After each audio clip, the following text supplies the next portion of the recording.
So I was digging up my garlic, harvesting it yesterday, because working 12-hour shifts most of the week, I don't give me a lot of time for my garden.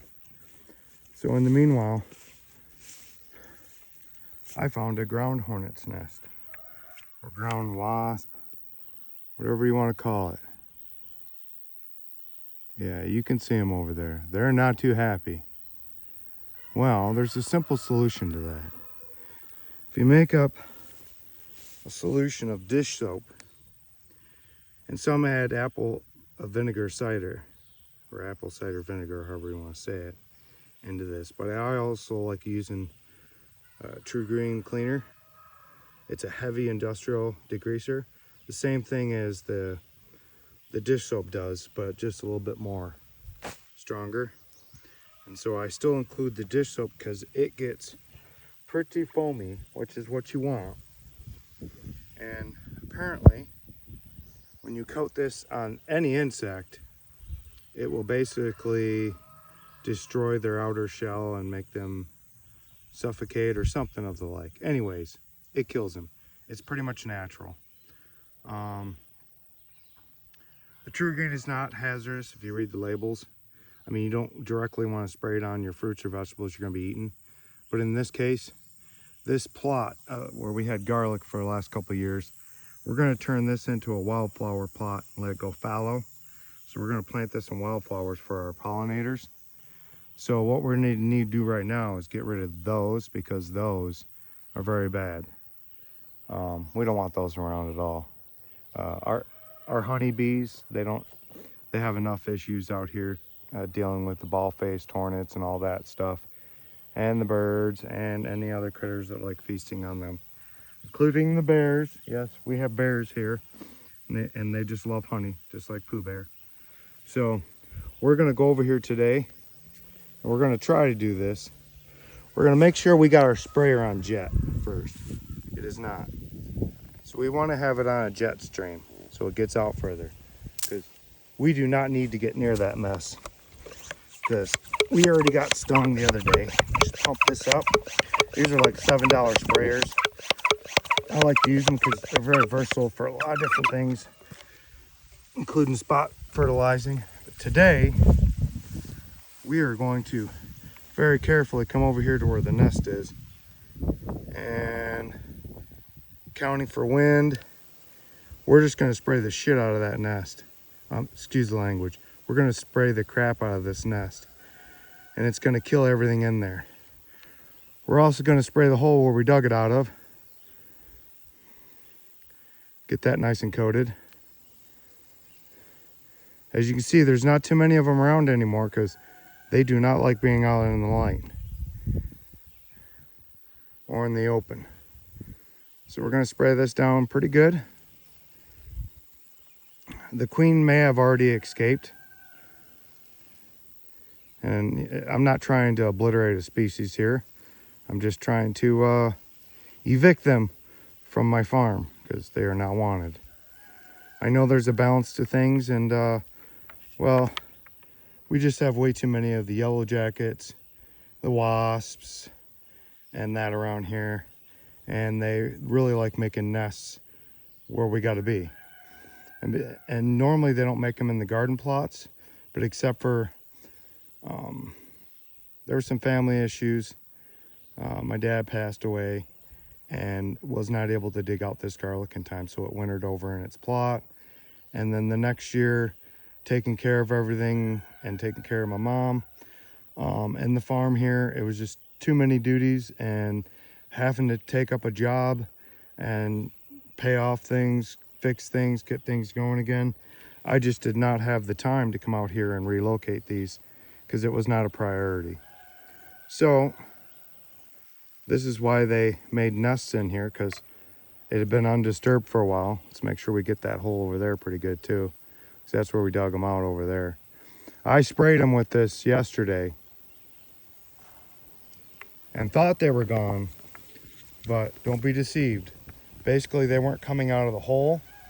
Well, I think that's the queen right there. Usually the queen's the biggest one. So we're just gonna spray her real good. And once she's dead, the rest of them just, they go. They just go off and die because they don't live long. Okay, so make sure we get that nest up in there pretty good too. Saturate it, because we want to saturate it, because normal people would say, why don't you feed the chickens this stuff? Well, half the time when you gotta spray them like this, you don't want to give your chickens this the direct chemical. So, and this is the most organic way, because we do not use pesticides or herbicides on this farm. That's the most natural form of getting rid of these. But you have to be careful too, because it will nuke your pollinators also. So when we're using this solution, we're not spraying it over a big area. We're targeting their nest directly, we're targeting them directly, and we're shooting it. I see another hole over here, which leads me to believe, right over here in this, which leads me to believe there's another nest, which very well could be. And he did not like that whatsoever. We're gonna spray that hole some more. Because I already killed a nest right over here and dug it up. And they were pretty nuked because they had a small base. And yeah. So it was very easy to soak that area down and get them eliminated. Now I'm not sure, you shouldn't really do this, but I'm gonna get up in here and spray that hole good. Now that could be a vole hole that the bees utilized, because we do have a lot of voles or moles or whatever you want to call them. We do have a lot of those here. And for the most part, the ones we have here mainly go around eating grubs. They do not eat the plants. So I have no problems with them being here. They can eat all the grubs they want. Yeah, we're gonna target those guys right there. One thing to know, whenever you got a nest, ground nest of these, none of your pollinators will ever be around them. The pollinators will just stay away from them because they'll actually attack the pollinators. So, okay, I think we got the queen. It was the biggest one there, the biggest one I've seen. So I'm gonna assume that was the queen, because the queen is the largest. We nuked her with this solution. And yeah, I sit here for a minute and I nuke a majority of them. Just in case there's. And because we're not going to plant vegetables here this next year, this is all going to be wildflowers for our pollinators. We like to go in, when we grow in an area for so long, what we will do is we will stop growing there for however long it needs to be. And then we'll plant in wildflowers, clovers, and then that way our pollinators have tons of food, and any deer that come roaming through here are more likely to stay out of the gardens, because we allow the clover to grow, we allow the wild blue lettuce to grow, which you can see that was topped by a deer, and they like eating those type of foods. So we try to keep a lot of that on hand growing, and it may look like, well, this is an unkept farm or whatever, but it's kept like this for a reason, because if you took out all these flowers, these are all for our pollinators. So if you kept this clean mowed and looking nice like most Hollywood farms and places look like, you wouldn't have half the pollinators. You need a natural area for the pollinators to be able to seek refuge from predators themselves and to have lots of food sources. Now, honeybees don't hit every flower, but the bumblebees and the other pollinators will. So we like to have a large variety here so that they're not just all zoomed in on one plant. Like the clover, if you come down here, now there's a bunch of weeds I threw out here, but I got to pick up some of these and give them to the chickens, like the plantains. But you can see all these clover wildflowers. And you may not be able to see it on video, but there is a lot of honeybees out here right now. Yeah, they're tiny little guys scooting all over the place. You see them right there, yep. This whole access road is nothing but clover we planted. We're trying to get rid of the grass. You can see some oregano over there. Has some nice flowers. And then, don't look like it, but that bush you see over there is actually an old rose bush. It's got small white flowers to it. It's very fragrant. A lot of the wildlife, cardinals, well, the deer, of course, the honeybees just swarm that thing when it's flowering. This year is the off flowering season because we had a bad winter last winter and had a lot of snow, and it crushed all those down to the ground. This one was the only one that survived it, but all the rest of these were crushed down, and so it makes them spread out more, and so they won't flower when that happens a lot of the time. But that bush was the only one to flower. Over here you can see the buds from it, and when they make seed pods, the cardinals will be in here eating on them. And there's some other things over there too. There's a few wild raspberries that grow in. We're trying to eliminate those. But essentially, we grow in an area for so long. Once its nutrients are depleted, we move over.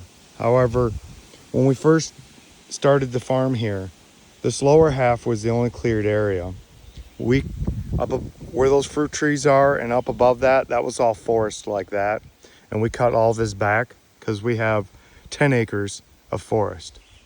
Many of it is maple trees, a lot of them sugar maple, which we harvest maple syrup out of. But there are other varieties like ironwood, basswood, choke cherries, and we've been implementing oak trees, black walnut trees, and the like. So these were all trees, and this is the only open space we had down here. So we planted down here, and over the years we found out that down here doesn't get as much sun as it needs. It stays cooler because it's down the valley where all the cool air goes, and it stays more damp. So a lot of the vegetables just were not growing as well as they should be. So we started slowly as we cleared the area. This was the first patch of area we cleared up here. We cleared all this area so we could plant in more fruit trees and more fruit bushes. And we found out as we went up further and up further that it would actually help out the vegetables as we went higher up on this hillside. And there is a bit of a degree difference in the summertime on a hot day. When you're down there, you feel the cool, and when you come up here, you can feel the heat. So since I've relocated a lot of the berry bushes that were down there like this, and it's overtaken right now, but that's all right because these are wildflowers that we want for the pollinators, and it's right next to the blueberries right here. You see the blueberries on. This whole bush got transplanted this spring. I transplanted it myself. I just used the tractor, dug out a huge section, so I had plenty of roots, popped it up here. There's some more over there too, but I need to take out some of the plants that are in there. But a lot of it, again, is just wildflowers, and it's creating enough shade to keep moisture to the ground. That's what I needed because this area was all bare. So instead of having wild raspberries, which I don't want, I allowed the wildflowers to come up so that it would attract the pollinators and give the freshly transplanted blueberries some shade. And this right here, I can't remember the name of them, but it was a berry bush my grandfather gave my mom that was down there by the roses and just not doing so well. And it had been there for over 10 years. And the less than a year that they've been up here, they've grown a lot better and gotten bigger. They've even berried this year. And then same with the black raspberries. It was down there and it wasn't doing so good, and I transplanted it in its offshoots because it was trying to move itself up here, and they berried already. They had berries and everything, and they weren't burying that much down there, but every single transplanted plant, which was probably about 10 to 15 plants, all of them put berries on, which is amazing.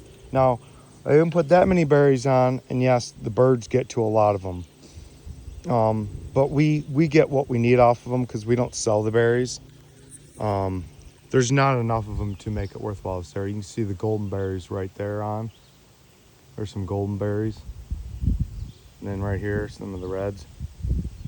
And I transplanted some from down there, and they're not doing so well. Some of them kind of petered out, but they're older plants though too. They've been down there for about 10 years or better. So we've just been buying some new stock and putting them up here. And again, we have the fruit trees up right here. There's some peach trees right there.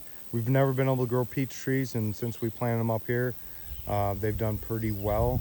Last year they put on fruit, but because of our weather, a lot of the fruit dropped off because it just wasn't right conditions.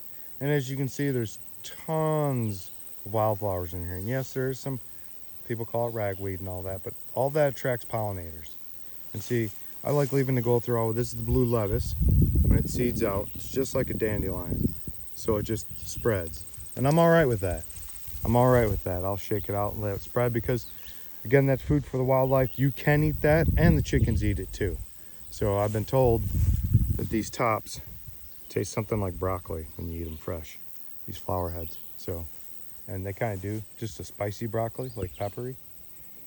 Fun fact, in the Civil War, they used to bleed these things.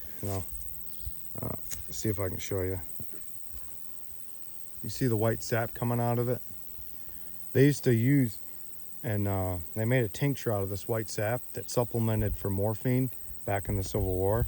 So another good medical plant. I mean, not that I know how to make that, not that I would, but in case of emergencies where, there was no stores available for anything or all that, I mean, right there. Plus, it's a food. You get these leaves when they're younger. Don't eat the big old leaves. They're bitter and nasty. Feed those to the chickens or let the deer have them. But I like taking the freshly grown small ones up here and taking those for salads because they are a lot less bitter, let's just say. So, as you can see, there's a ton of them right over here in the herb garden that we let go. Just because that was a compost pile and we were just letting it have it. You can see some thyme down in there, right there.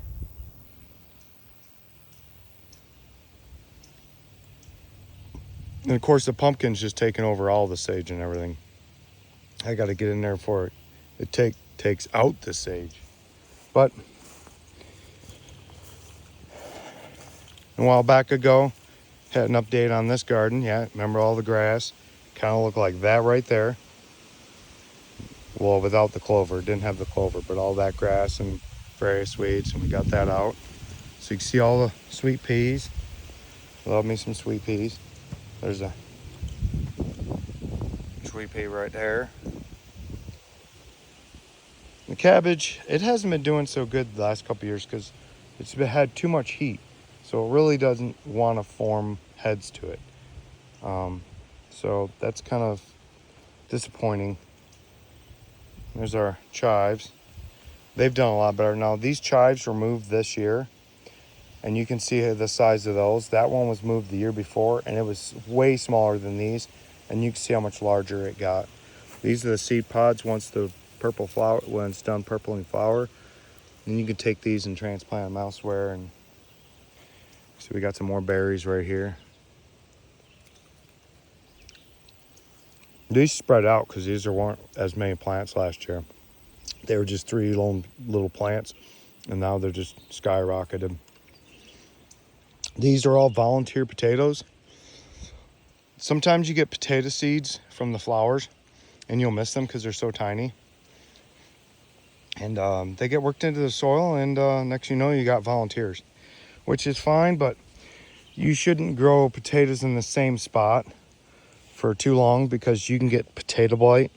And if you don't believe me, you can Google it. And tomatoes are also susceptible to that blight, so you never want to plant tomatoes and potatoes that were in the same spot, either or. You always want to rotate them around. And I'm going to do like my mother has done in the past, and she rotates. After she pulls potatoes out, she plants garlic in. And they've done so well so far, so we'll see, because this is where I'm going to transplant the garlic up to once it's time to plant them. It'll all be in this top bed, and we'll see how much more they'll do this year. This is my compost pile within the garden, returning the nutrients back into the soils. Now, you can't necessarily do these with grasses, because the grass will just root itself again. Like, Any rooted plant, like say carrots or dandelions or grass, any ones with like rooted hardy roots to it, when you put them in a pile like that, and if they're covered up, they will still grow. So you kind of got to watch yourself on that. And so here's some mullein, which these yellow flowers smell just like roses. They are very nice. So we leave them grow wherever, even if they're in the vegetable garden, it does not matter. We leave them. Yeah, see here's, it does not look like our transplants took here, but I didn't really expect much from them because,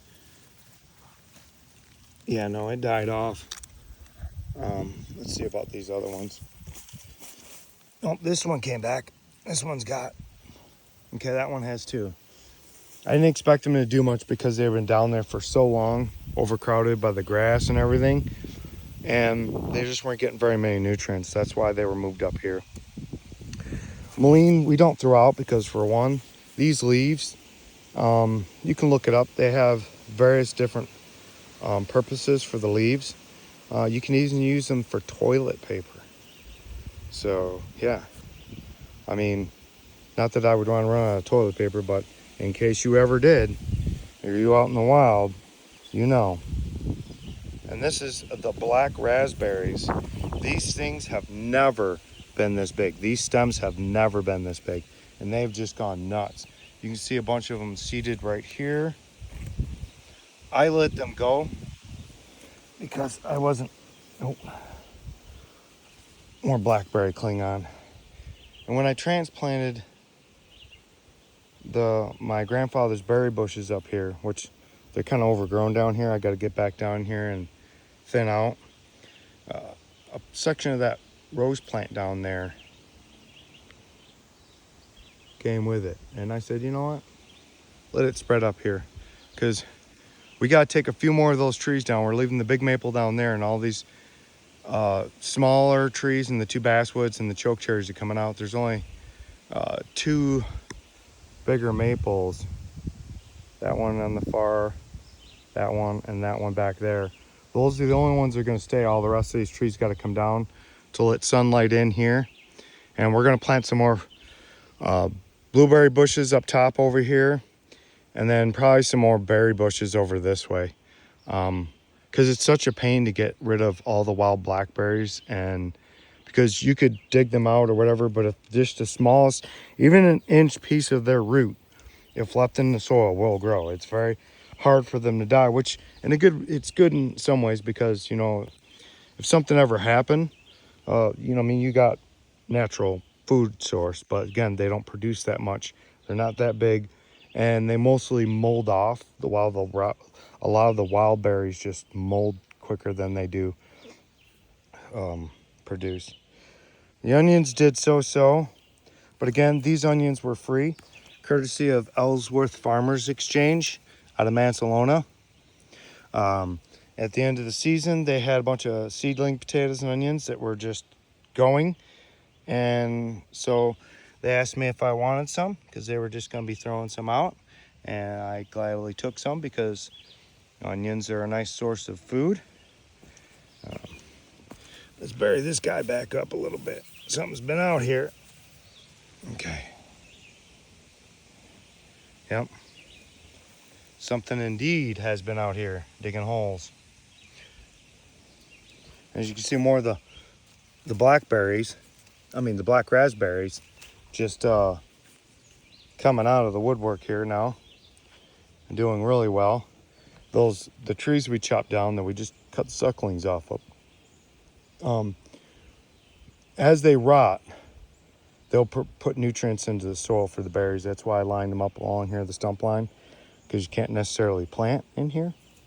So good to see the onions doing okay. And what my plan is this is my first time growing onions.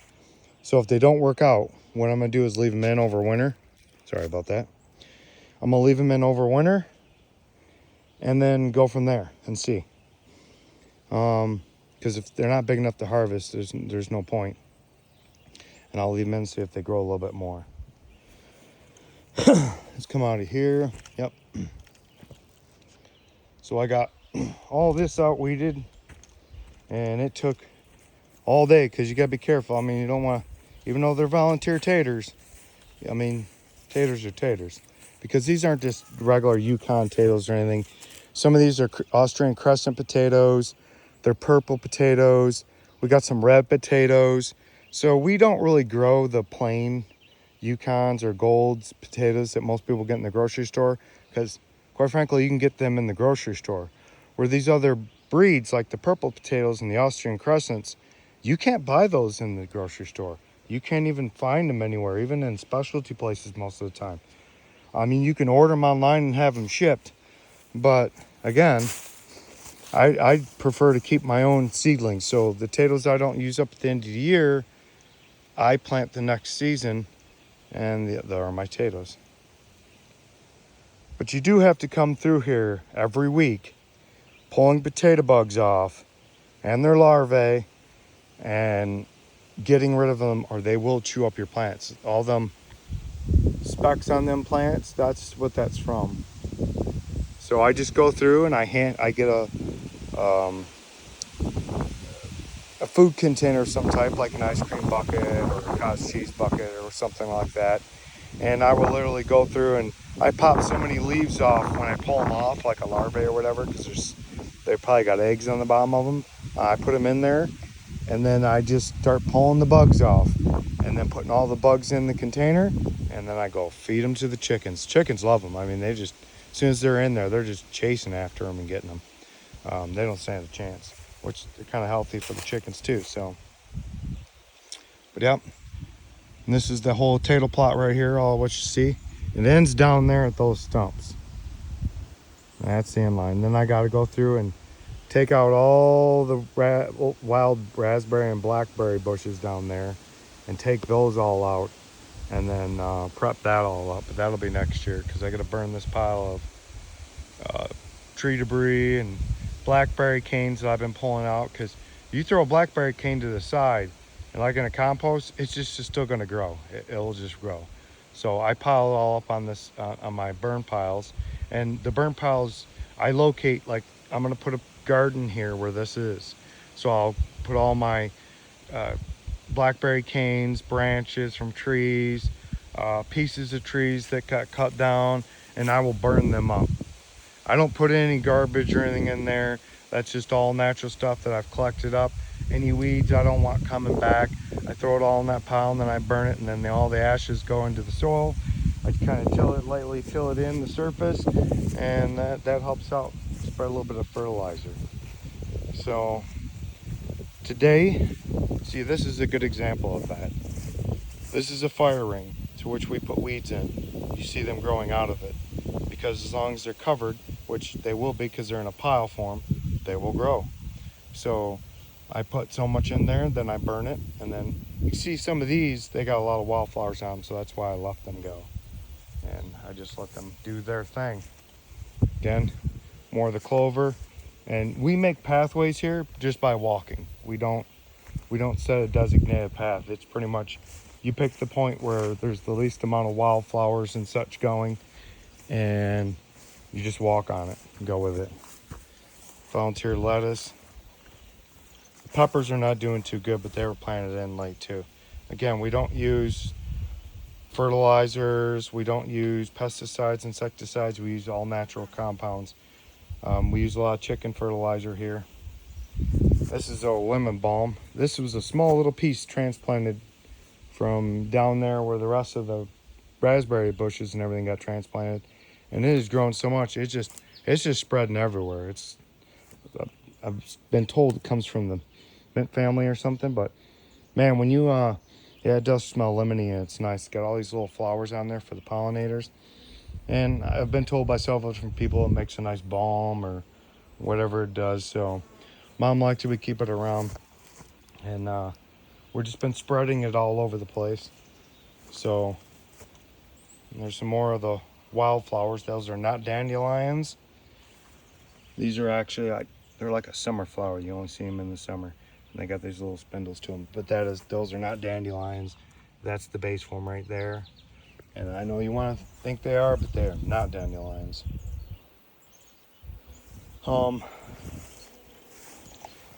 Let's come around over here. You see all the wildflowers over here. We just let this grow natural. This used to be all mowed, and it's just a pain. It exhausts a lot of resources, and for no reason. When you can just grow, yeah, to some people it may look like a mess and overgrown, but I look at it as like Bob Ross. He's painting little happy bushes and trees. Well, I'm letting little happy flowers and little bushes and whatnot grow for the wildlife. We can see then. We got some basil over there, the basil. Yep.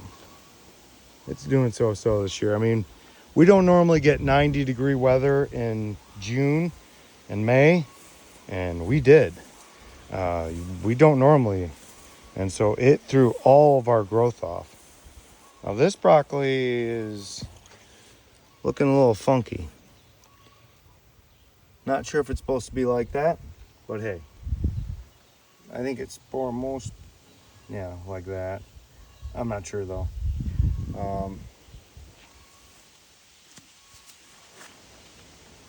As you can see, these are wild right here. These are wild. I want to say blue lettuce maybe, but yeah, all good though. I mean, again, it's edible. You could chop it up and eat it. You see that cabbage? It's got a small head on it. Not much. I mean, that is not very big. Let me zoom back. This is not very big. Let me show my hand to it. So that's kind of small. I mean, yeah, you say, well, we don't know how big your hand is. I understand that. So let's, So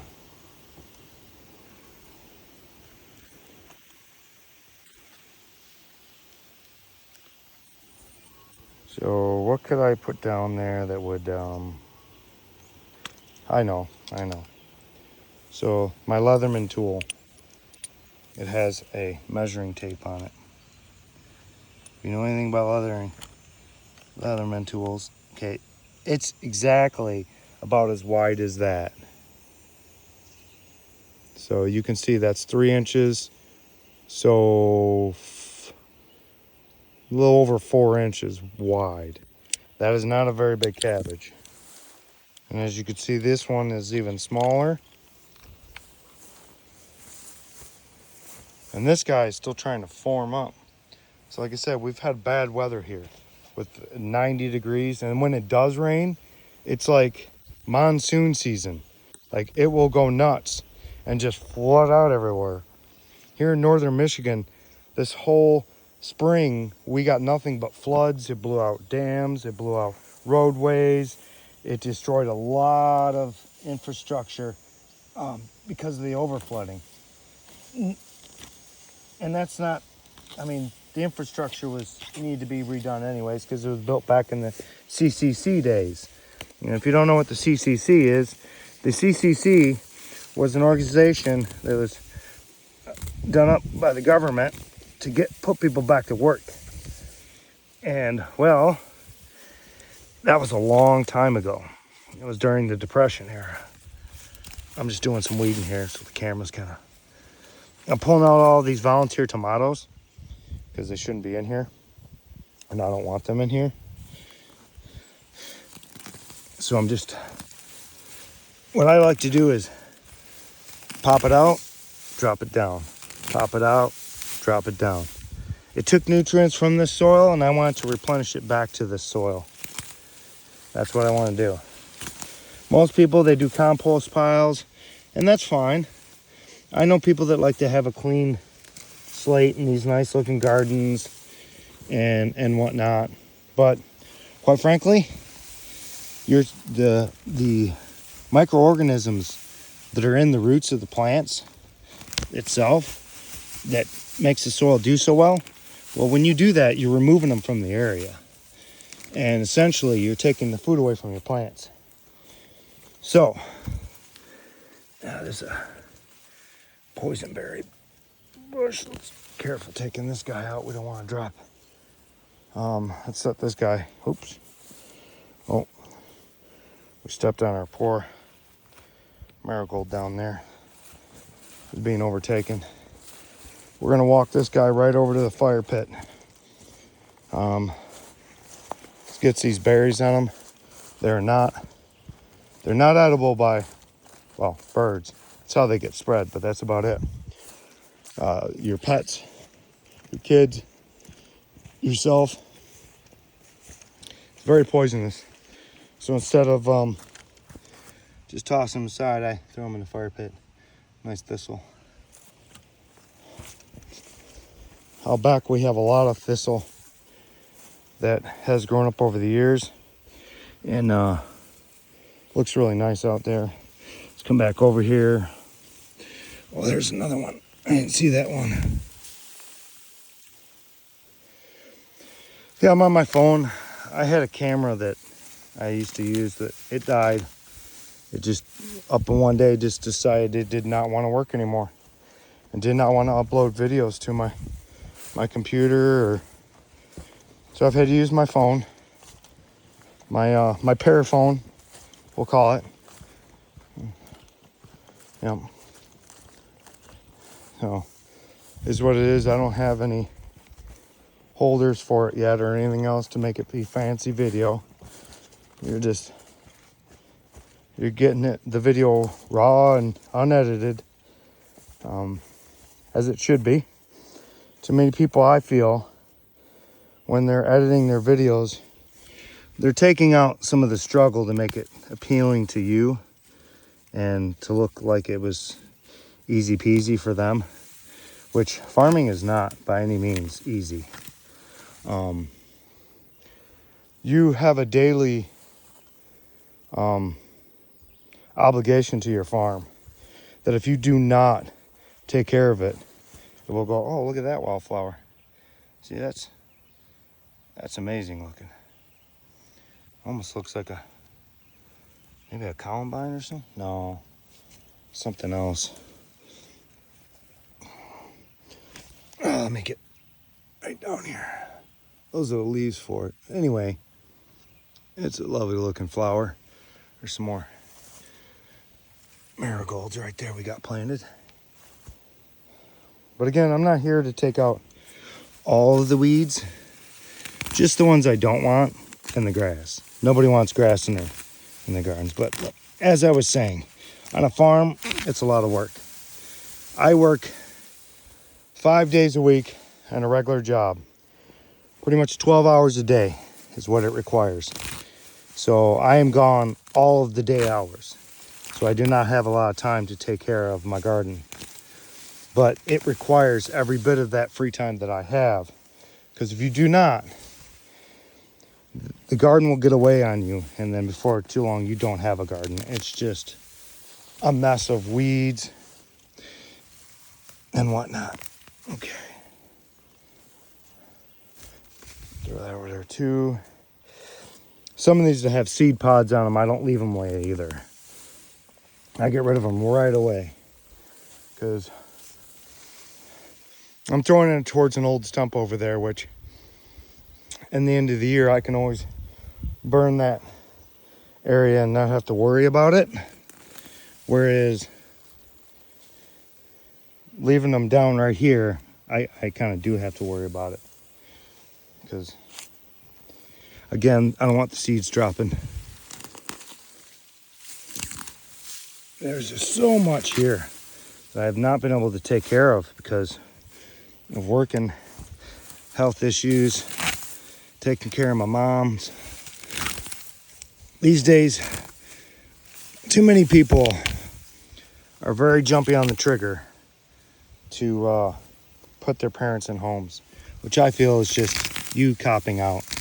It's you being lazy in reality, because if you truly love someone, you're not just going to throw them like an old horse to the glue factory.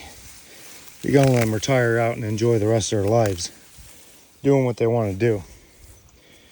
And she's a quilter, so she spends her days quilting and relaxing and doing what gardening she can. So I pretty much just take care of the farm and go to work, pay the bills, and repair things. I think I got a good amount of tomato. No, just when you thought you were done, more tomatoes pop up. Yep, right here. I want to get rid of all of these because they're taking nutrients from the other plants right here. Let's rip that up. That raspberry can come up. So many. And these are just from, well, when you have tomato plants the year before, tomatoes drop seeds and whew, it's over. It's over. They'll get everywhere. Especially cherry tomatoes. Them cherry tomatoes have so many seeds in them. And there's no getting rid of it. There's no getting rid of the seeds. All I can do is bear and grin it. All right. Let me see if I can set this down a minute. It is super hot out. I do not see a place for that. Let's see if I can set it right here. Just for a second. Pardon the view. I need to. It's like 90% humidity out. And before you say it, Southerners, I know. You deal that on a daily. But in northern Michigan here, we're not used to that humidness and the heat on top of it. So it's 80 degrees today with a 90% humidity or whatever it is. And then we got a storm problem. I'm just glad we have cloud cover, because if not, it would be roasting today.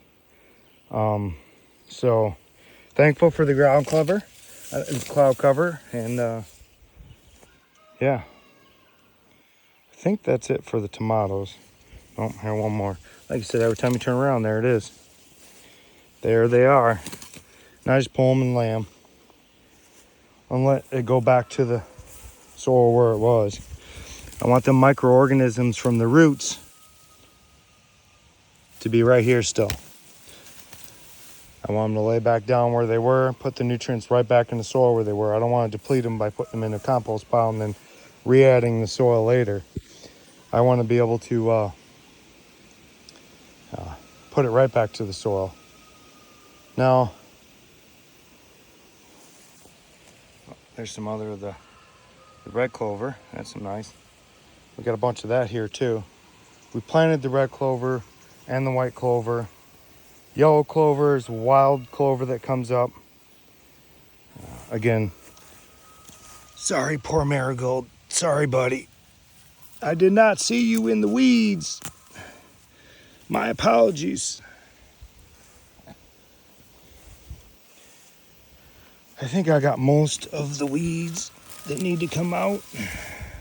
Here's an example right here. This was already pulled, but because it was underneath of that, it was still growing. So every once in a while, you gotta turn your weed mats so they don't keep growing. Here's some of the sage.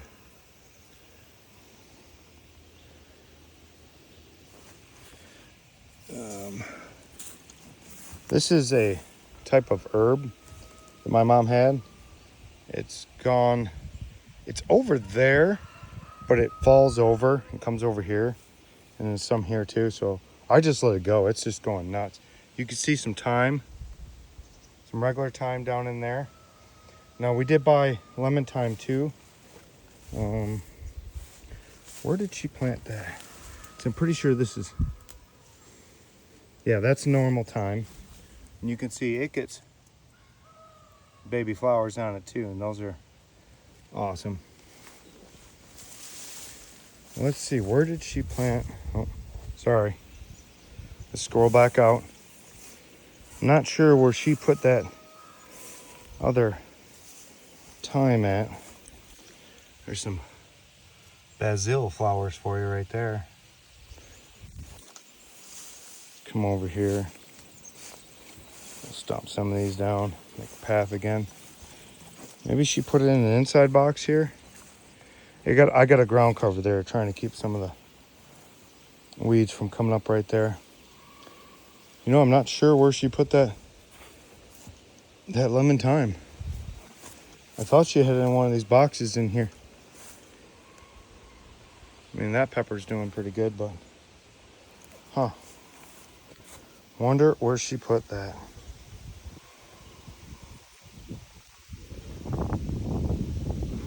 question. Huh.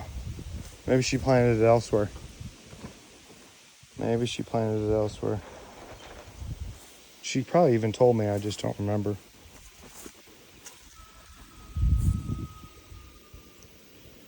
All right, well, when I do find it, I will record it and then let you see it.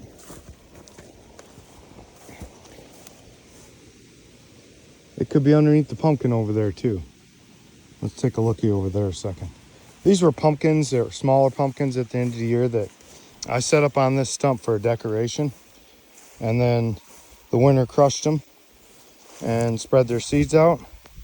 And then next thing you know, voila, you got free pumpkins. I do not see them in here whatsoever, but they could be buried. They could be buried. Let me check this. I think this is regular too.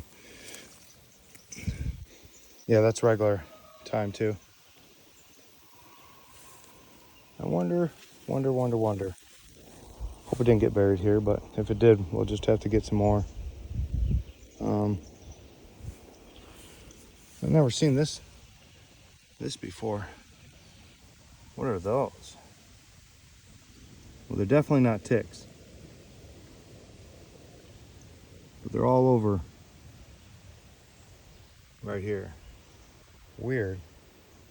Yeah, but they're definitely not ticks. Kind of look like them, but they ain't. I know what a tick is. Had to take a few off in my time. All right. And the last part, oh, let's zoom you back out. Sorry about that.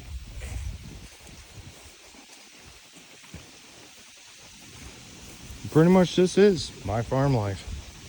As the title says, it's not an easy life because you take up all your free time, and I do mean all of it, and then some of your sleep time also to maintain this.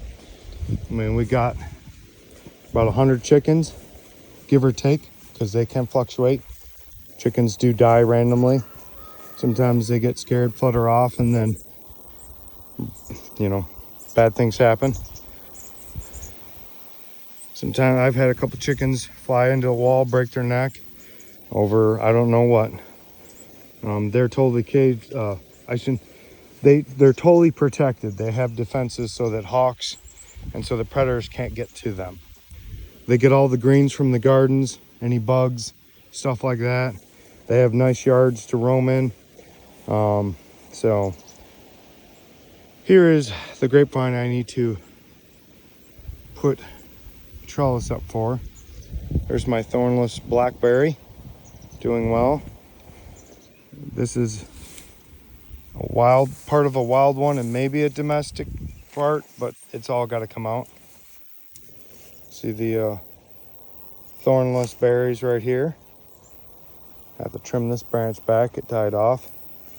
A lot of these branches got broken in the winter because but you can actually take, if you have any kind of raspberry, blackberry plants, you can take this part right here of this branch, then take a planting pot with soil in it. You got to keep it watered, not so much, but it can't be dry out soil. And you put this tip in the end of it. And once it's rooted and rooted well, then you can cut it back down there, and now you have another plant. And you can keep doing them because they will do that naturally. And it did it here. It down there you can see, zoom in, it started itself down there, right over there, and that's what it did. It just literally walked itself over there because that's where it wanted to be. Because the hazelnut bush does crowd it a bit. That's the hazelnut bush, and we keep those around. You can never harvest those things. The animals seem to harvest them before you get a chance. They're like, yeah, they're on top of it, things. So it's oh cow, I gotta wipe my face again. Oh, there we go. So it's not dripping in my eyes. Okay. Now I had some old seed of my mom's that I planted. Now I planted sweet peas all along here. And some critter went down to each spot and dug out each spot individually, which was very weird. I've never had that happen before, but dug them all out and ate them. So not even sure if those were still good. I planted stuff here. In each one of these stick rows, I've planted something. Now this is all wild weed stuff coming up. And these were supposed to be green beans and I think green beans and I can't remember what the other thing was, but I planted, nothing came up. So they were dud seeds. And I planted them at the depth they were supposed to be. So in here, this looks like a wild area. It's because I haven't been able to get over here. This is the extra plot that I plant all my extras in. And I planted onions and potatoes in here. Same onions you've seen over there. Now let me see if I can actually find an onion, because they didn't do so well over here. Again, this is why I'm moving. Oh, right here. I just got a weed in here. There it is, right here.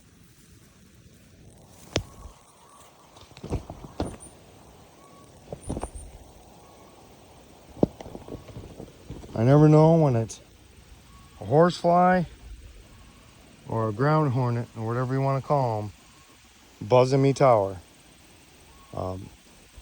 So I just take my hat, my swatter, and I swat them. I don't even care. And if I get them and I get them down to the ground, I take them out fully. Oh, here's some onions doing a lot better. You see these guys right here. They're doing a lot better. I have to get in here and weed today, hopefully, before it storms. And I planted some taters. See, these are tater bug larvae. Let me zoom in on them. You want to get rid of those. They'll eat your plant up. It looks like they already ate. That's what they'll do to it. You see the stalks are eating off of that? That's a potato plant. That's what the bugs will do. They'll just eat that plant right up to nothing. But I planted 3 or 4 rows of the extra potatoes from the Ellsworth Farmer Exchange in here. And they were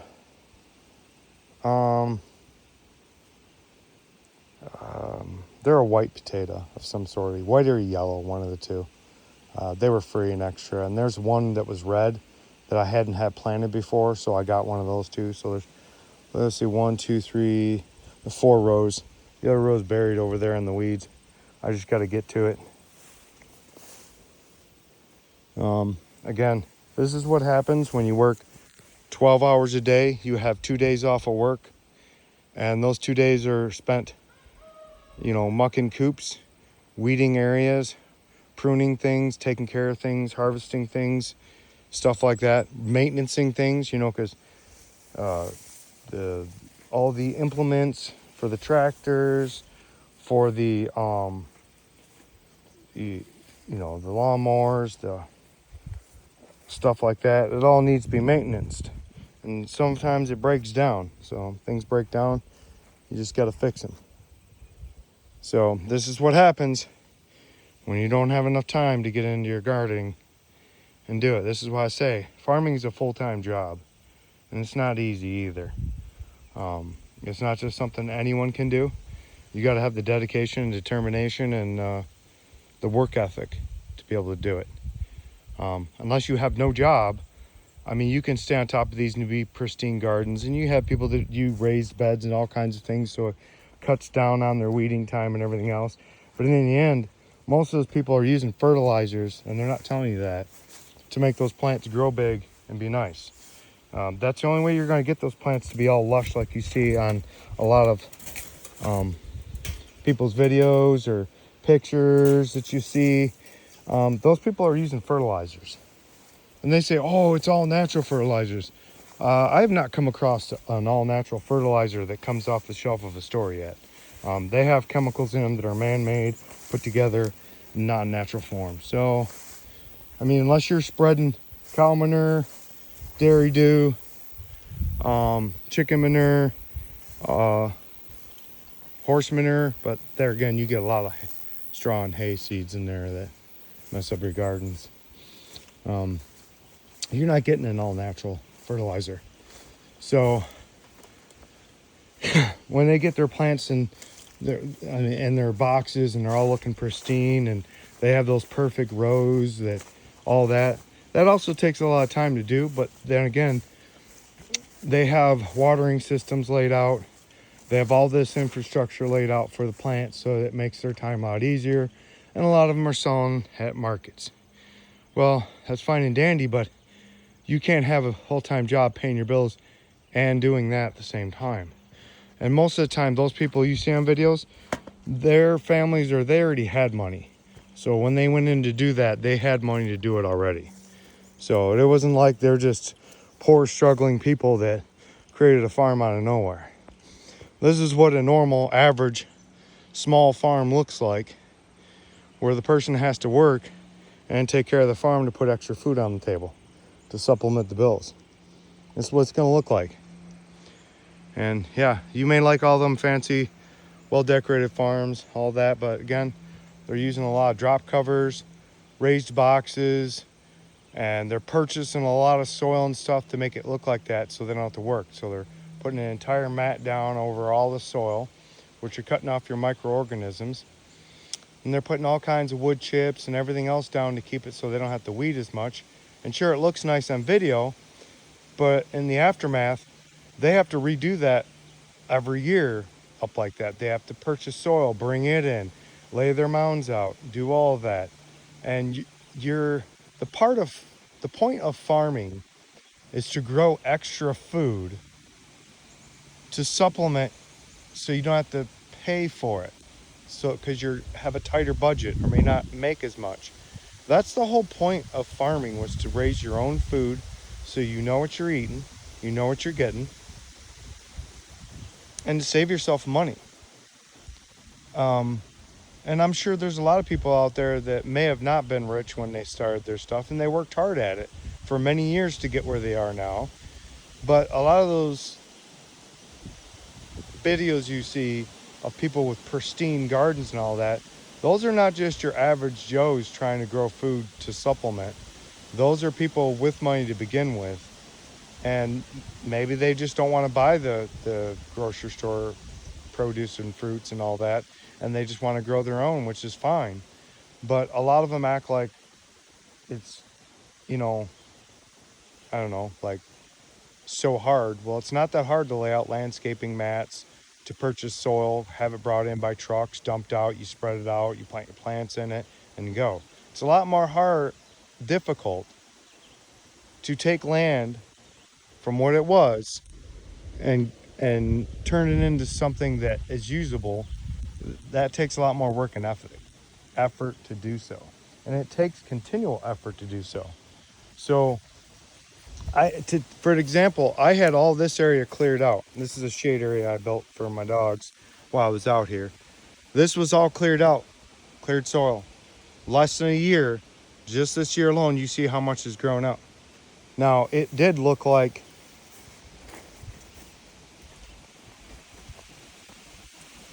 this over there, where you have a lot of small trees, a lot of raspberries, tons of other trees, small and big, and we had to cut them down by hand and then dig out most of the stumps by hand.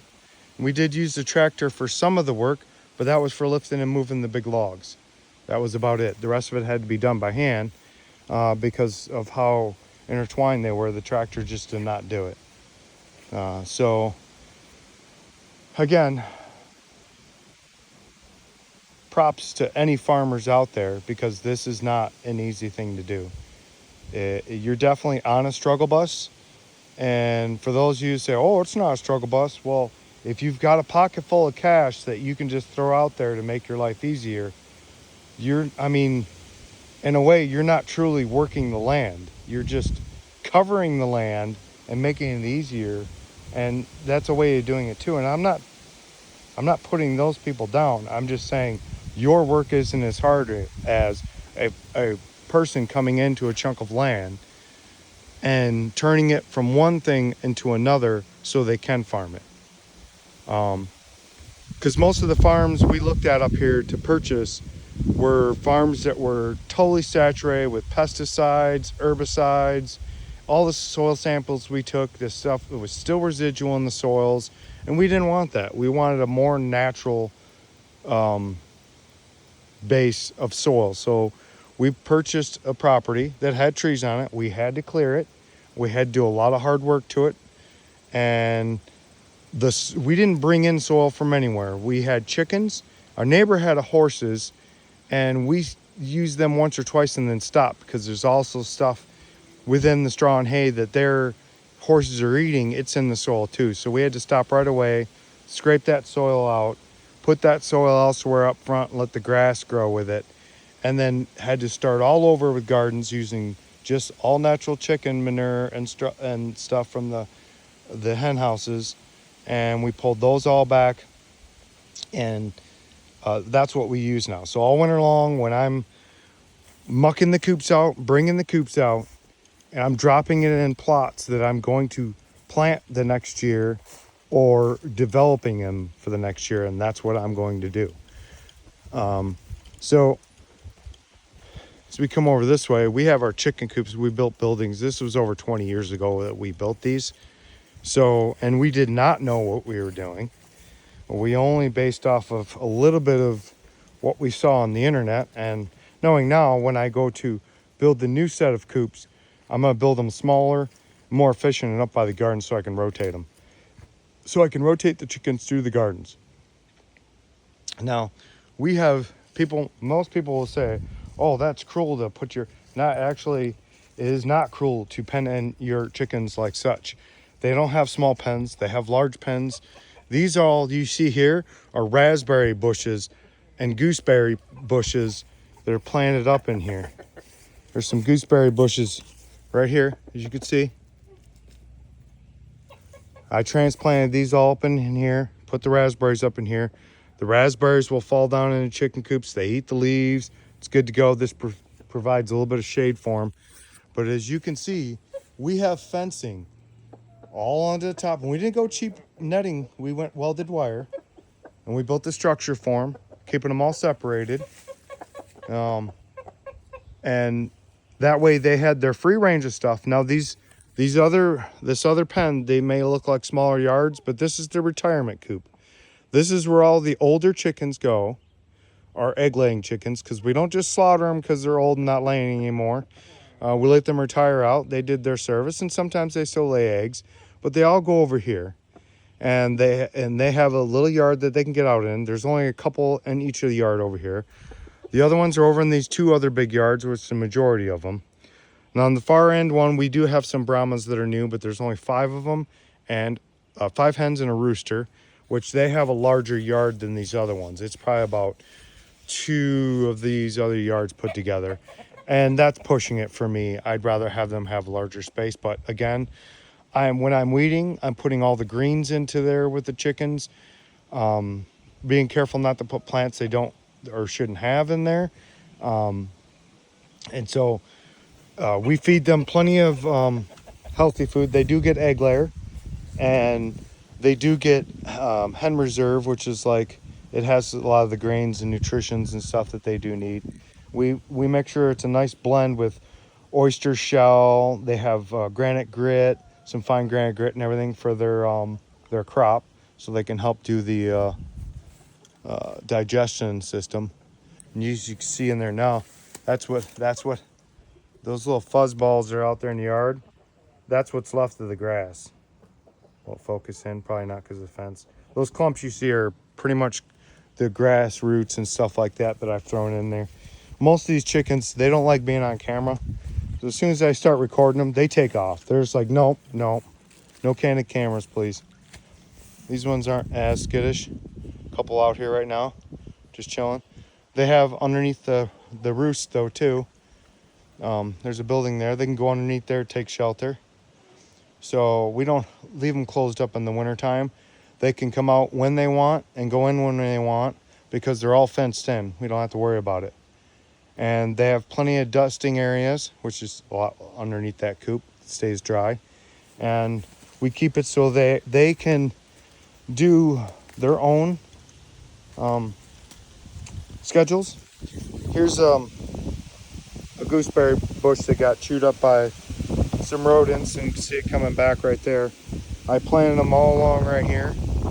I gotta plant some more in here. And here's another big one. Right here you can see these bad boys right here. Yep, birds love them. That was a big bush, but rodents got at the base of it and chewed out some of the bark. And it's coming back up from its base. I just need to trim this out. I try to keep as many of these, even though I'm not harvesting them. I want to grow them so the birds stay off my blueberries and off my raspberries. That's why if you see down there, that's all wild raspberry plot down there. And I keep it so that the smaller birds and the finches, they have natural foods to go at. Now this whole area right here you see was all trees, small trees, wild blackberries, and it was a pain to dig out. And now we have it cleared out. I was using this plot to grow several different things in it at one time, but it's just too much on the watering system to come this far back out. So then I'm using it for a type of bedding for the chickens. I need to do a second cutting here soon. Let me take down the level there. So this stuff is about over knee high to waist tall. And there's a slope that goes downhill there. That fence you see back there is 6 feet tall. So that's a 6-foot fence. That's the grade going downhill. And that's what I use this for now, is I gather up this for my own natural bedding and flooring for the chickens. I don't need it so much in the summertime because they're mostly outside, doing their thing outside. So there's one over there now going after some bugs. Yep, she got a hold of some over there. But they're mainly outside, so I don't have to keep them in the floor, and they're hardly ever in their nest boxes. Some of these hens just like laying out in the yard, in which I collect daily, sometimes multiple times a day.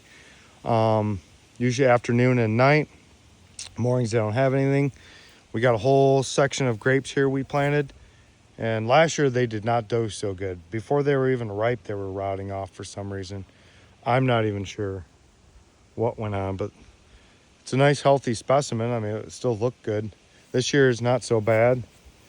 This is another yard that we did that with. The gate fell down. One of the tree posts that we use, it finally rotted off after like 6 years. So yeah, because we were using trees, as you can see, recycling the trees because we didn't have a wood stove. So we're using them for posts and such, trying to save money. And this was another yard. And if you're asking right now about the fencing, let me tell you something. The deer up here, yeah, if you got something green and tender and small, they're gonna eat it.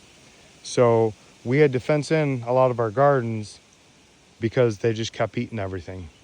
And then when we stopped using this is when this went all the grass, because we had a pile of horse manure that was down there that we got rid of, because the compost pile's on the other side, way over there. That's where we were doing a compost pile. Now we do it all directly back into the gardens. We're not taking resources out. And just from that manure pile being discarded back there, all these grasses just, I say grasses, but they're different grains. We have wheat growing, we have oats growing, there's straw growing, hay growing. There's wide different varieties of the grasses, if you will, growing. Here's another type right here. So there's so many different types, and I like to let them go because then I have a hand sickle that I have to harvest all this by, because I was not able to afford a scythe to what you use that for, because you gotta get special measurements, and I've been looking at a place here on the East Coast in the U.S. They make their own, and one of these days when I can afford it, I'm gonna start saving up for one, and then I'll use it to be able to cut nicely without having to bend over so much. There's some more thistle. These are those yellow day flowers that come up for a day. I call them day flowers because they only come up for a day. And then, yep. I don't think there's any blooming over here, but that's what I call them. Or pretty much, yeah. So, here's all the thistle. Lots of thistle out here. You might not be able to see it. And a lot of this other vegetation you see was like the yellow summer flowers or wild daisies. And there are some dandelions, but not as much. And then the rest is clover. Now we're going to sneak over here a little bit, but not too much because you're going to see why in a minute.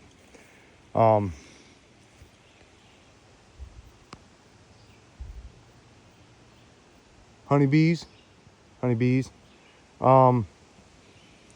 So last winter was a really bad season. We used to have 10. We had 10 boxes, separate colonies going. And because it would warm up really warm in the wintertime and then go back cold, they were coming out. And you could literally see the lineup of dead bees as they were trying to go out and forage. But it would zap them because it was too cold. It still had snow on the ground and everything. And by the springtime, they just all died out. It wasn't from a disease or anything. The last big hive, they didn't huddle back up when they were supposed to because they thought it was warming up. And because they didn't huddle back up, they got wiped out by the cold. These new ones here, my brother, he does honeybee removal up here from people that don't want to kill the honeybees, which is a good thing. You need your honeybees. Without them, you don't have fruit bushes, fruit trees. You don't have vegetables. They are your main source of pollinator. Now, there's a lot of wild pollinators. There's wild honeybees. There's carpenter bees. There's bumblebees. But not all of those will hit all the flowers. They're selective on what flowers they want to hit. So, and see, we have a wild crabapple tree. And we have wild apple trees that are back here. My dad had a friend that lived downstate that wanted to clear his land and had all these wild apple trees, but he did not want to destroy them. So we told him, bring them on up and we'll plant them. And we did. And there's some elderberries in here too. Some elderberry trees that the birds were so kind to have transplanted for us. You can see the whole patch of thistle coming right through here into some of these flowers, which again, it's so nice because I know that everybody likes their freshly cut lawns and all that look, but really to me, I prefer having all the natural wildflowers. It looks a lot better to me. And occasional grains from the grasses and such coming up is a nice offset to all the wildflowers and gives it some nice stuff. So these are all elderberry tree saplings you see in there. That's what those are. And you can see all the berries on here. Horseflies are just, I should have had my hat. My swata. I left my swata back there. Bad news. I should go get it. But I'm too stubborn. More Moline. I'll just swat at them. We come out here and this is where I was saying the horse manure was. So you got all this grass that came up because of it. And this all used to be really sandy area and not too much grass at all until we started implementing stuff. We got 2 black walnut trees right there and right there that we planted. And in the back there where we got some deer plots, I have to redo the deer plots again and replant clover because grass just loves taking over. We have some oak trees back there we planted. There's an oak tree back behind right over there. I got to trim those trees back down again. There's, zoom in. Apple tree. they've been there for a long time, but the deer have just been chewing on them, which is why we plant so much of the clover. We store a lot of our cut down tree logs over here because as they were sitting and breaking down, it was putting all the nutrients into the soil for the black walnut trees, which black walnuts are edible too. A little bit of a process, but as you see, I'm going through areas and ripping it all up so I can put down the clover. So I'm intentionally going through section by section as I get time, and I've just been eliminating all the grass. Here's some wild raspberries. And what I do with these is when the little birdies, which ones I can reach here,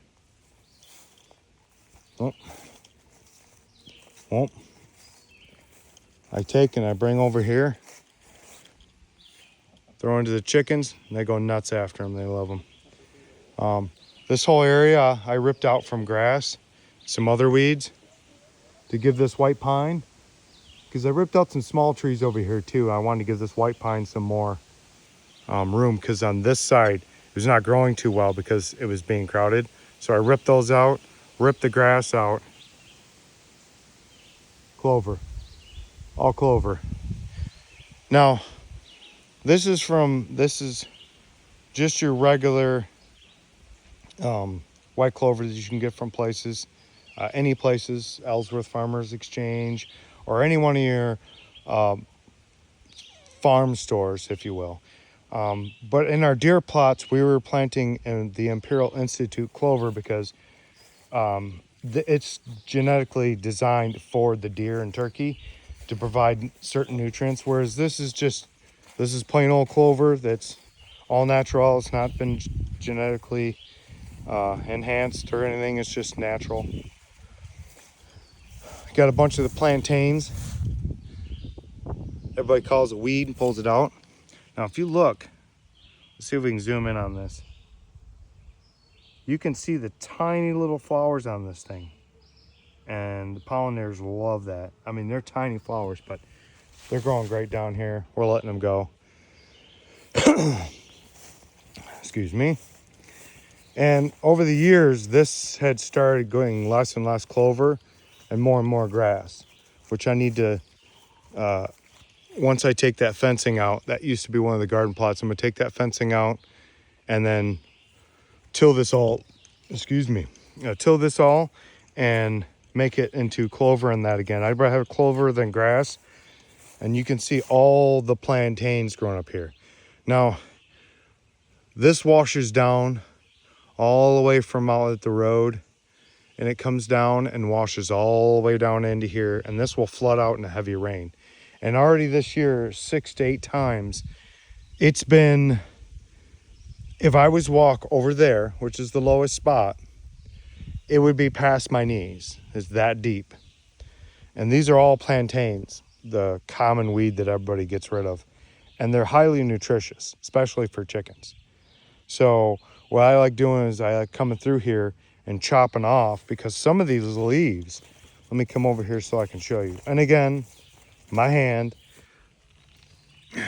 you can see that leaf. I can even, oh yeah, we're down here in mosquito territory. I can see all kinds of honeybee too. I'll break out my Leatherman. Okay. That's 4 inches. It's a 4-inch leaf. So, and you got all the honeybees down here on it too. So to me, that's just one more thing to leave in for the bees to have something to eat. And I'd rather have this than the grass. Because the bees can't eat the grass, okay? And they can't pollinate from the grass either. So this is my source pit. So like, oh man, mosquitoes, I tell you, mosquitoes and horseflies are gonna carry me away. I swear. This was a hillside that back before we purchased the property, I think the local kids used to use this as a sled hill. Somebody had come in here and cleared out on people's property, because right up there is the property line for the next set of property that I purchased. So I have 2 sections of property, so that nobody was next to me all the way to the next street down there. This is like a little subdivision area. It's like recreational, but all the other farms that we looked at, even around here, most of them were just, and the soil was just saturated in pesticides and insecticides from over the years from people farming them. And we just didn't want that. I mean, if we wanted to eat that, we would just go to the store and purchase. Here's another hazelnut bush, which is just struggling underneath. You can see the nuts right there. Struggling because it's being overcrowded. But I don't want to cut these trees down because these trees provide a shade and provide this as a cool area in the summertime. So it's a nice reprieve to come down here when you're not getting swarmed by the flies. But this is a sand hill source pit that I've been using, so I don't have to purchase outside soil. Any areas that need to be filled in, or like plants like potatoes that love well-drained soil, I come right over here and I grab the sand from here and then I mix it right in with my soil and I'm good to go. At one time, this was probably all out in Lake Michigan or something over there, and we're talking long time ago. According to the Michigan things, that these sand dunes have been rolling over Michigan for a long time, and a lot of this is probably glacier deposited, because all these rocks you find in here have all been in water, rivers or somewhere, because they're all rounded over. So they were from somewhere and not in normal ground, because they're all rounded. Let me take,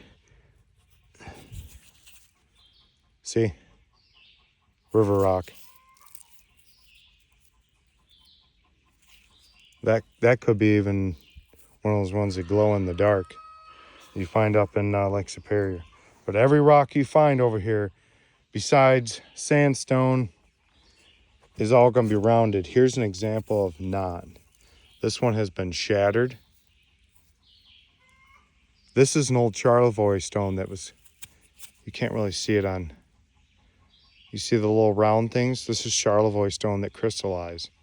So according to the Googles and other sources, this was in an inland ocean here millions of years ago, because I guess it takes a couple million years for these fossils to crystallize like this, which is kind of cool to think about, like, get this old rock that. But anywho, this is my source pile for sand. We try to keep everything locally on site. The only soil that we get from off site is from Dairy Dew company itself. We buy it directly from them, and we stand chances there too of chemical contaminations too, which we like to test the soil before we actually get it. So a lot of times we go down to their site and then we will test the soil to see if it's, because we don't want to introduce anymore. We're trying to stay as natural as possible. Here's another example of a fire pit where you're throwing weeds in and they just grow because there's other weeds. And those ones you see right there, those things are so invasive and so intrusive that if you let them seed, they will just take over an area. They pretty much almost killed this entire area, and I had to just go through and dig. It took me at least a week worth of days to pull all of it out. It was just so ridiculous. Let's get over here a little closer to, this is some, I think it's called witch's hazel flowers. Got the purple flowers to it. But this right here is all rosebush. All rosebush. So it doesn't look like it from here, but this is all rosebush with a little bit of grass sticking up. Now, those berry bushes that I've transplanted my grandfather, that he gave to my mom, there's still some growing out of here, so I have to still transplant some more because those came back from roots.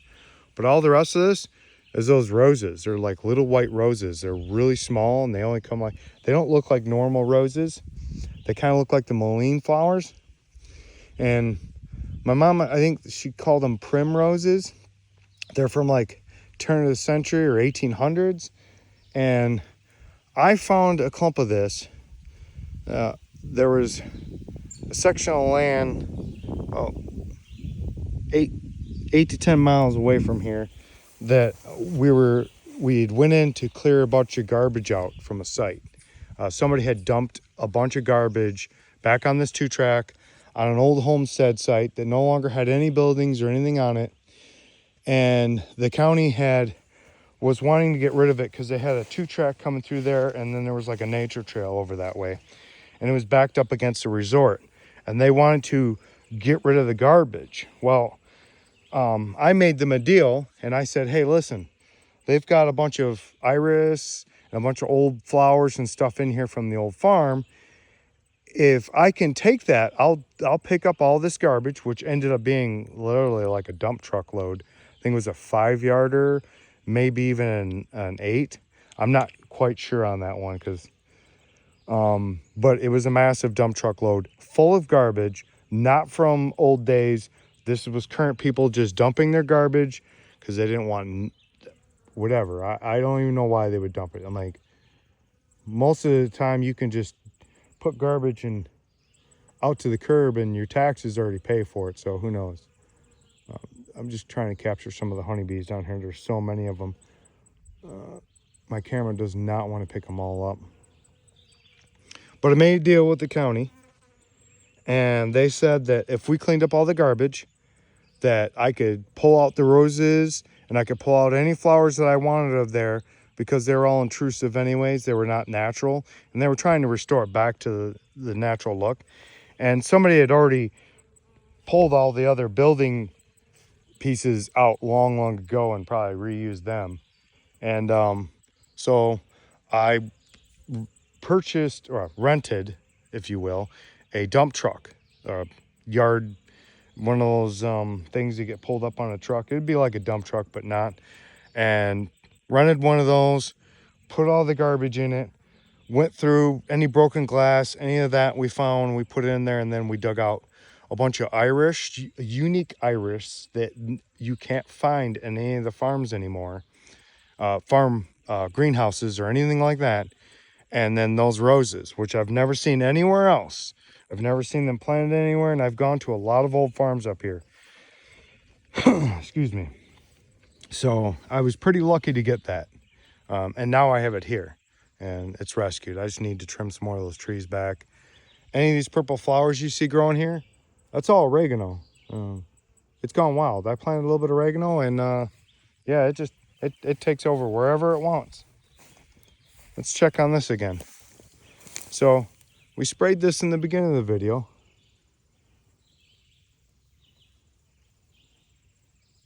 You can see them over there trying to do their thing. We're going to come back over.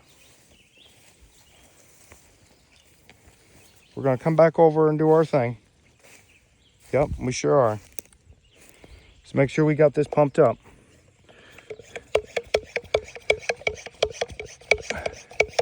And if you're allergic to yellow jackets, wasps, or anything in the like, and you want to do this yourself and you don't want to have to pay someone to come in, I highly suggest... Oh, there's a garlic just sitting there. I must have missed it. That's how we get volunteers. Like I was saying, sorry. If you want to do this yourself and not have to pay someone to come in and do this, which again, one of the gentlemen my brother works with, Mike, he does removal of these too. He started doing removal of the wasps and the hornets and the yellow jackets, or whatever you want to call them. He's also started doing that too. So I would highly suggest, if you're allergic to them and you need an EpiPen, really don't mess around with them. And if you are, buy a bee suit, cover up, do the proper thing, because in that way you're not risking your life to yeah, see, there's no, they're getting in that hole right there too. We'll just we'll foam it up for them. Now granted, when you're spraying this stuff, it will nuke any insect. It is indiscriminate. That's why I like calling this mixture the Green Death, because with the Simple Green soap, which I love, it's so amazing, and it's non-toxic to you. You read the label yourself. It's an industrial grade degreaser and cleaner. And on top of that, I use the dish soap, which likes to foam a lot. Oh, I see them, some of them scrambling over there. Did I get to him in time? No. I was trying to get to him before he got away. It did not work out that well. That's why I made this own mixture myself, the Green Death. Just add dish soap, simple green, and some people like using the apple cider vinegar too because it keeps this more active. The solution will dry out, but for whatever reason, the apple cider vinegar will keep this, it'll keep it active, if you will. Which, if you want to keep it active, you can also spray it with water too. Come back over here, spray it, mist it with water, and it'll reactivate. That soap's still there. It just needs the water to activate. Yep. Yeah, that's the end of that. It's all right, we'll leave that right here. Yep. Now this was mostly grass right here, which is why, and the wild yellow clover you see here, this is gonna grow naturally. Oregano, you're not, it's like oregano, that's gonna be hard to kill. People always say, oh, that's mint. It's not mint, trust me. I bought it from a greenhouse locally here. It was oregano, and it took over. 5 years back, it was just everywhere. And I had to dig a bunch of it out because it was getting too much. It was taking over where I didn't need it. Rhubarb's doing so-so this year. The heat really does it in. I even thinned it out and it still did it in. And by thinning it out, I just yanked the shoots off. That's how you're supposed to harvest them. You're not supposed to cut them. You yank them. And then even if I'm not using them, which a lot of people these days, for whatever reason, don't like eating rhubarb, I still harvest a bunch of the big leaves off, throw them to the side, and compost them over there. That's another plot that we let go fallow because we'd grown in it for about 10 years and it was just being depleted, and we were moving it up the hill anyways. So I got to come in here, take out all the grass again, and then we're going to replant it in all wildflower. And a lot of these all these are natural wildflowers, will come back up again also because we let them go to seed. So when I scrape out all the rest of the wild blackberries and stuff out of there in the grass and take that fencing down, it'll be good to go. We have,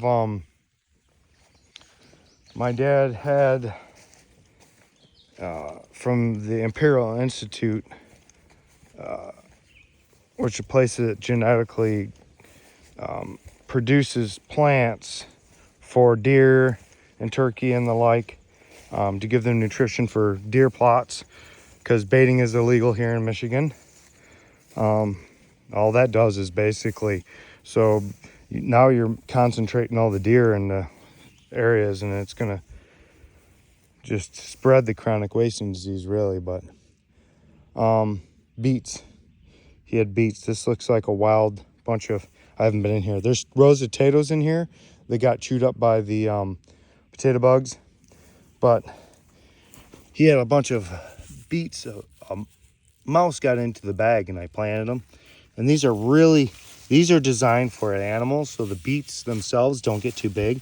It's designed for them just to eat the tops. And I opened the fence up because I wanted to let them get so big, and opened the fence up, and the deer have been in here eating a little bit, not much, but they've put on seed pods, which means it'll come back next year. And since I'm gonna rip out all this fencing, because it's really crowding this apple tree right here, so I want to rip this out and just leave this be. I'll just leave this, and I'll tear up all this grass here, and we're gonna put in more clover. This used to be more clover, and the grass just taken over. I'm gonna have to come in here again and just like take out a lot of these grasses. And in order to do that around fruit trees, you're pretty much putting a ground cover down, tarp of something or some type, nuking this stuff, and then starting over, because you're not scraping the grass off of this. It's not going to happen. And as you can see how tall this grass is, this is about waist high grass right here, waist high, right there. So there's a lot of it in here. Like I said, it's very hard to kill grass. you could have a little chunk of a root because you pulled the plant out, and that chunk just, yep, it's there and it's going to grow now, and that's what it is. There's some Canadian thistle right there. Gets those purple flowers on it. I'll let those go too. Let's come up here and see how our currant seedlings are doing. Right there, there's one. This spread from the mother plant. It put its branches down and spread. So you can do that with black currants too. Same as you do blackberries and raspberries. There's another one. The others did not survive. Happens sometimes. There's our black currants. This bush was transplanted this spring. So for it to do this, this was really nutritious soil for it. And we had not gardened here. This was all, we ripped trees. As you can see, that stump right there is from a choke cherry. Now, again, my hand's about 4 inches wide. So that was a pretty big tree. And there was also a maple tree next to it. So we had to rip a bunch, and we left a lot of the stumps in because you just cut the suckers off of them. And as they rot out, they'll provide nutrients right back into the soil slowly. Here's a blueberry bush that we planted up here after purchasing. And you can see how well it does up here. That's why we transplanted the rest of them up here. So our plum tree did not so good. Between the birds and the weather, it just dropped all of its fruit. It didn't even bother. It just dropped it all. The birds, for some reason, are getting into these while they're still green and just taking them off. The cherry tree too. The cherry tree right here, and the bush down there, they literally just are taking the fruit off before it's even ripened. And which is why I leave a lot of the other berries going and a lot of the other wild foods going so that they don't eat as much, and they still eat it. And yeah, you put bug netting and all you wanted over there, but still, I mean, you get bad storms and that's going to destroy your tree too and your netting, and the birds can still get into it. So, I mean, it is what it is. Birds got to eat too, I reckon. So, and we've had a large fluctuation of new birds in here we've never seen before. Peaches done all right. They're still going. But then again, they like this warmer weather. And as you can see over here, you may not be able to see this blue lettuce back here. It's all been topped by deer coming in here. I'll give you a close-up. See that right there? That's a deer eating that. So they were eating this stuff as opposed to the fruit tree branches, which is good. So that one too. They were eating all of that. So that's a good thing. We want them to eat that kind of stuff and not. What do we got down there? We got some kind of critter down over here.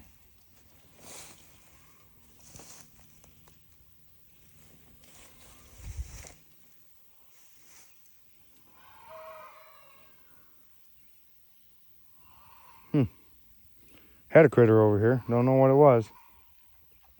Something smaller. Definitely ain't that large. The groundhogs disappeared because I think the falcons got them, because we've been having a couple mated pair of falcons out here. And there's a pair of eagles, a couple hawks, and two horned owls, two pairs of horned owls. So we have a lot of predators back here. And they have pretty much wiped out a lot of the critters like groundhogs and such. We even had a couple barn cats that came up missing. So I'm assuming they got it too. And they were pretty smart about staying hidden. So, and the groundhogs, there was like 6 of them, and now there's none. And they had moved from back there to up here.